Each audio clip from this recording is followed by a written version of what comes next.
आजपासून शिवसेनेचा माझी लाडकी बहीण योजना कुटुंब भेट कार्यक्रम। मुख्यमंत्री स्वतः ठाण्यातील 15 घरी जाऊन योजनेची माहिती देणार। नागपूरसह विदर्भात चिकनगुनियाचा धोका वाढला। चिकनगुनिया झालेल्या 10% रुग्णांना हृदयाशी संबंधित आजार।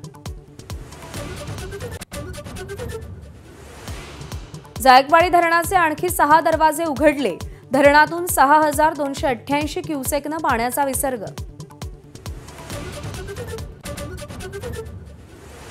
चित्रकार चिंतन उपाध्यायला सर्वोच्च न्यायालयाचा दिलासा। 2015 मध्ये झालेल्या दुहेरी हत्याकांड प्रकरणात जन्मठेपेच्या शिक्षेला स्थगिती देत जामीन मंजूर।